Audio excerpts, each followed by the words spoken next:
Hey there everybody, welcome into this video. I hope your day is going great. Now this video is going to be a little bit different than my normal ones, but if you're into conspiracy theories, you might just like it. So I've done a ton of research and I would highly recommend you looking into this information if you are interested. But while I was researching the real estate market for my last video, I kind of stumbled into some information that I really had never looked at or even thought about before, and I ended up going down quite a bit of a rabbit hole. But I'm interested in what others think about what I found and if there's anything that I missed or potentially a reason why all this research that I've compiled doesn't really necessarily show the full picture.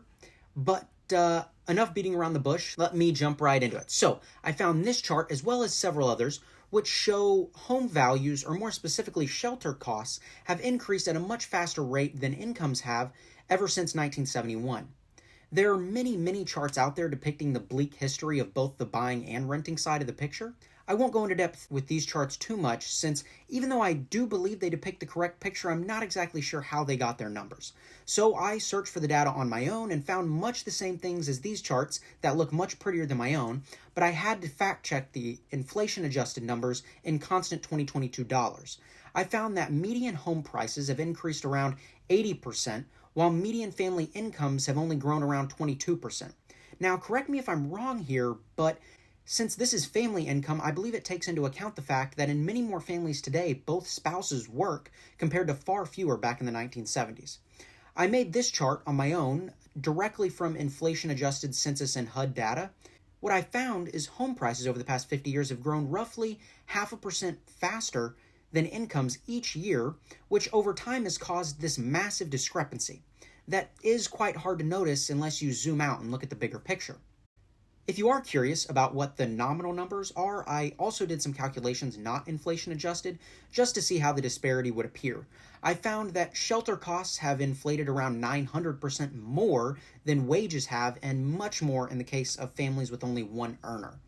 I apologize for the wide range of average home price increases.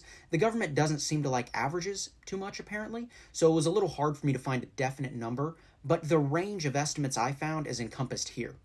Even so, you can see why potentially averages aren't as good at depicting this disparity, because the average income has increased much more rapidly than the median incomes have, showing me that pretty much top income earners are making much more than the typical American. But I'll get into that a little bit more in a minute.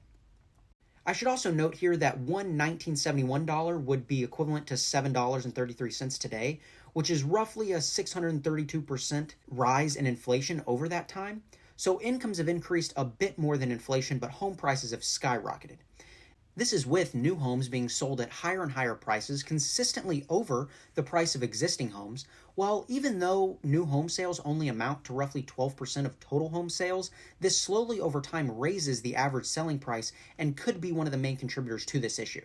You know, the fact that the average new home sold every year is bigger and more expensive than the last. This is somewhat strange, though, because that means more and more people are priced out each year as people demand more square footage from the market. Speaking of rising prices, though, the median first-time homebuyer in 2022 was 32 years old, while the typical first-time homebuyer, so-called by the National Association of Realtors, was 36 years old, an all-time high. In my mind, the way this plays out is very bad. If we continue down this path, fewer and fewer people will be able to afford homes, and the first-time home buyer's age will continue to rise. More people will likely be sleeping in their parents' basements, and there will probably be even more people sleeping on the streets. So, since the median family could not afford the median home in November of last year, and definitely not the median new-built home, it leads me to believe that there will be a change of some sort in the short term as it becomes more difficult for home builders to move their inventory.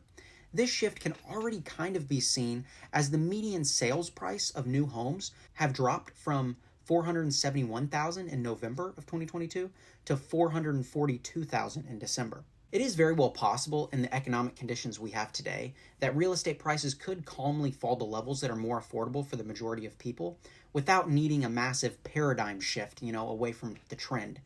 But when looking at the macro, it would suggest that a paradigm shift is necessary, because without it, the overall trend of decreasing affordability would just continue. Personally, if I were to try and predict the future, it would be that the federal funds rate being near all-time lows at zero, for the past 10 years is not sustainable, it's not normal, and it's likely after this massive rate raising cycle that we're going through right now that rates will likely settle around 1-2% instead of going back to zero like they were. That will tighten the money supply, and that will make it much more difficult, at least for the next 5 to 10 years, for real estate to rise much faster than incomes. Now, the higher rates, I believe, will bring a slowdown in the growth of the real estate industry as a whole that could keep us in more affordable ranges for a while. The more interesting aspect of this is since 1971, whenever we got off the gold standard, the GDP per capita has increased incredibly, continuing its historical progression up and to the right, although the historical progression of wages in the same direction has halted. Wages have barely grown over the past 50 years on an inflation-adjusted basis when comparing them to how much the cost of living and the general progress of the economy has grown. The top 5% of family incomes have followed much the same trajectory as real GDP, growing much more rapidly than the median family income, showing that the wealth generated from the progress that's being made by the citizens of the United States has been mostly consolidating at the top. This sort of makes sense, though. The people at the bottom are taught zero financial literacy, and they basically live a life completely enamored by a desire to consume everything shiny that they stumble across, which by no means are they fully to blame for this. I mean, it has always been a game of strategy to get money from others' pockets into your own. The rich just have much more sophisticated methods than us. The extreme levels of competition that has historically made our economy prosper has left many behind as dollars have just consolidated up the ladder, reaching many of the same pockets. The Pew Research Center had an article describing how middle-class incomes rose 49% from 1970 to 2018, while upper-income households saw a rise of 64%. This here is the Lorenz curve, which shows the income distribution of percentiles of the population on the x-axis and their cumulative share of total income on the y-axis. The perfect diagonal in the middle shows what equality would look like on this chart, and the further below this curve you go, the more inequality you have.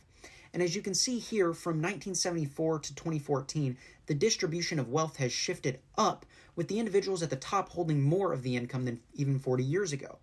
Another idea I would like to throw at you is we just had a massive influx of new money into the economy from the dramatic stimulus enacted during the pandemic. Where do you think all that money will go? Or already has gone since people have spent it? Here's a hint. The amount of excess savings held by households has been rapidly declining, so it's not in people's savings. The expansion of the internet has been a massive tool for people who are born with less to find creative ways to earn more, although in many other ways, competing against the big dogs can be not only imposing, but incredibly difficult with their enormous amount of resources. This is an estimate of total productivity, which has shown an intriguing slowdown since 1971. I would assume this is from a lack of competition, and the focus within the United States to have a strong workforce instead of more innovative ideas. Even with globalization, the computer revolution, the internet revolution, the biotech revolution, it somehow has not added up to quite as much of a difference as people thought. And so today, people in the U.S. have to compete more with the rest of the world than they did 40 years ago. If you were in the mid-1960s, people thought it was going to be the Jetsons, you're going to have vacation trips on the moon and flying cars and robots doing all your work. And it hasn't quite happened. It's been just much slower. Right. The only robot that does any work that I'm aware of is the Roomba little carpet sweeper. That's as far as we've gotten. There isn't, as much progress happening as advertised, and that rather than racing towards utopia or dystopia, the much bigger problem is one of, relative stagnation. It is, and it sort of manifests economically in that, for the first time we have a younger generation that's, not clearly doing better than their parents. Family incomes are up some from the late 60s, but it's not clear that's the right metric because you have a lot of families where both spouses are working. And that's very different from the world of the late 60s. Whoa, here I come. My point is, society is reaching a tipping point where the median income, the median family, will no longer be able to afford the median home.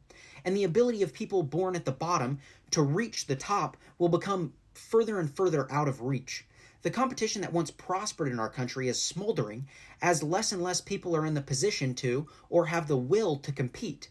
My question to you is this really where you want our country to go?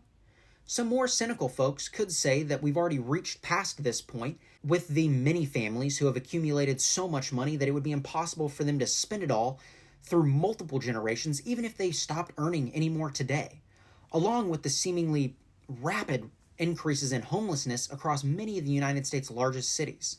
Now, I'm not that cynical. I believe we still all do have a chance. Now, I personally haven't made generational wealth yet, though, so this all could just be the ramblings of a madman. But what the research I found in this video has shown me is if you want to be wealthy, you need to start planning on how you're going to make that possible today. Make a plan. Spend below your means and act strategically to make bets that will fall into your favor. Because the wealthy are greedy and not willing to risk what we are. There are several markets like this, and finding them has never been easier than it is today. If I could sum up what this video has taught me into one final thought, it would be to make a plan for your future, provide value to as many people as you can, and stop making dumb financial mistakes. Thank you all for watching. I'll see you in the next one. But before I go, I wanted to mention a potential caveat to what I've shown you today. So basically, so far, I've discussed how the greed at the top has been influencing us down here at the bottom, but that's not entirely true. The cost per square foot of a new home sold from 1973 until 2015 has stayed roughly around the same $145 on an inflation-adjusted basis. Now, that leads me to believe that the desire from average people to have more space and them being willing to spend more of their income for it has led the market to just supply their demand. Let me know what you think down in the comments.